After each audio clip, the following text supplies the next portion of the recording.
I'm going to do this install.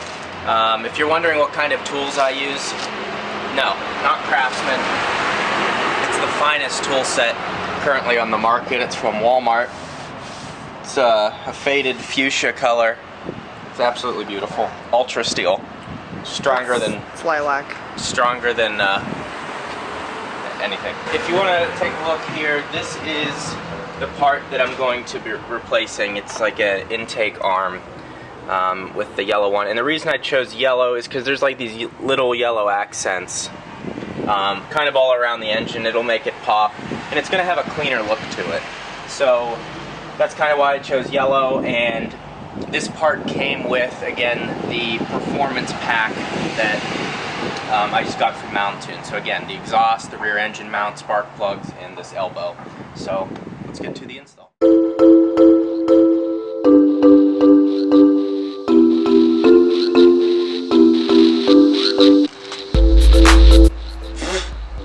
Smells like shit. Okay, so if you take a close look at this piece, it's actually pretty thick. It has a really strong build to it, and even here, like the machine work that they've done on it, these edges are cut so sharply and perfectly. It's a really well built part. So first things first, we need to get there's a couple bolts in here if you come take a look.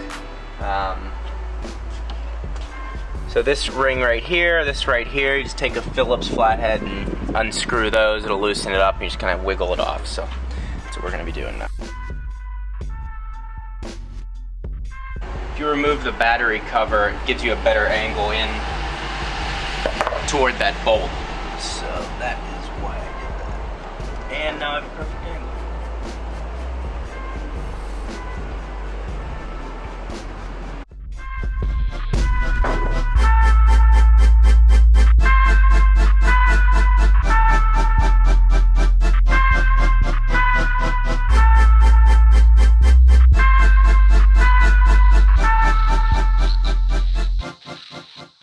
So I got this tube off, and it was actually kind of a pain in the ass to get off. But you can see like around the edges there's, I think it's pollen and dust kind of all through this thing, but the inside of it's totally clean, so that's what matters. So yeah, there it is. Kind of a weird that it has these rivets in it. The other pipe just has a smooth flow. It'll be a little more direct. I don't know that it's going to make much of a difference, but it's going to look a little better, and that's really all I care about. I'm just happy it was one of the pieces that came in the performance package. So we'll sit this down and see if we can angle the other one in there. A little easier than that one. When you're doing the install, make sure you put these on so you're able to access them. So see how I have them set here? That way you can put your hand in and make it tighter. If you put it on the other way, it'll be turned around, and if you already put it on, it'll be annoying to go back and do that. So make sure they're both set up facing toward you when it's sitting in the engine bay.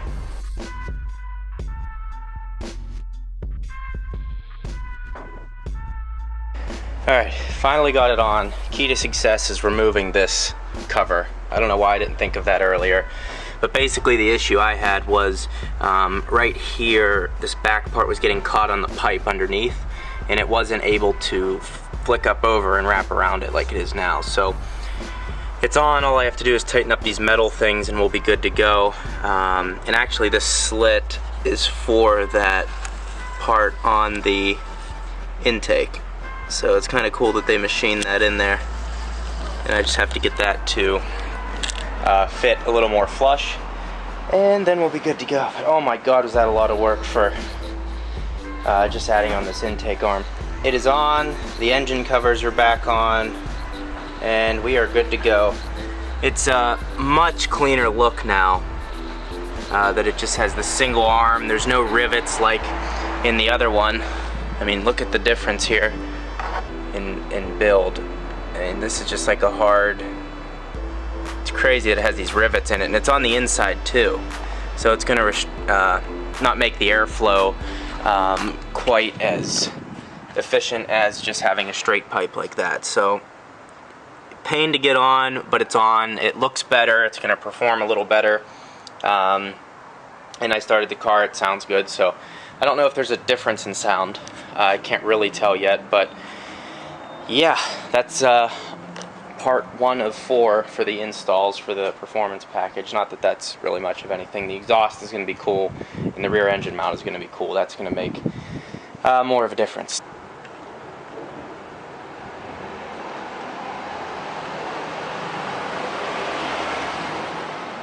A couple days have gone past since I did that install video, and I've had about a week or so to, actually exactly a week today, to assess if I can tell any difference in throttle response, engine sound with this new induction air intake elbow.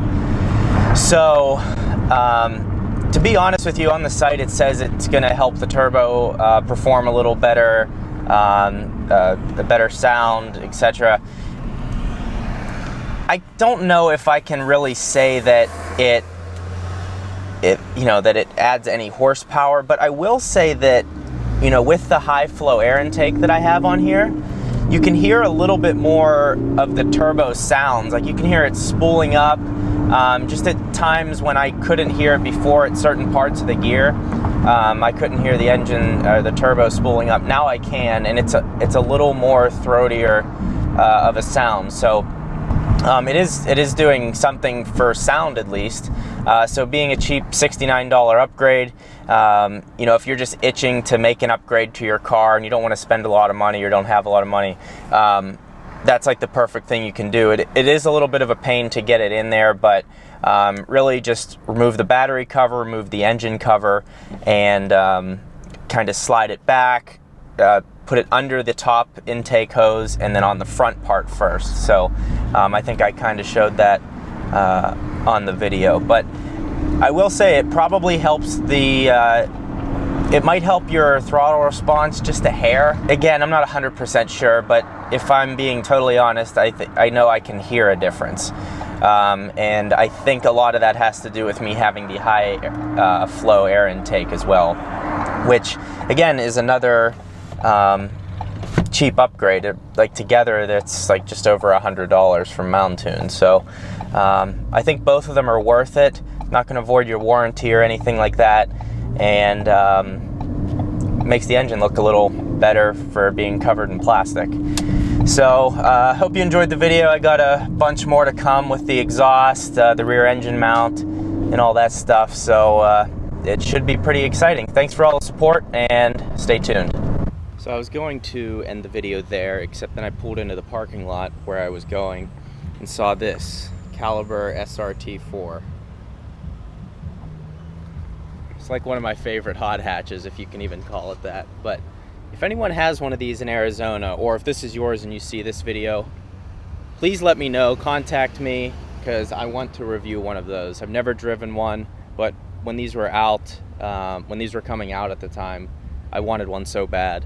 I just wasn't old enough, so I love the SRT4. Ow. What? Wiggle it off. Yeah, what the fuck is wrong with that?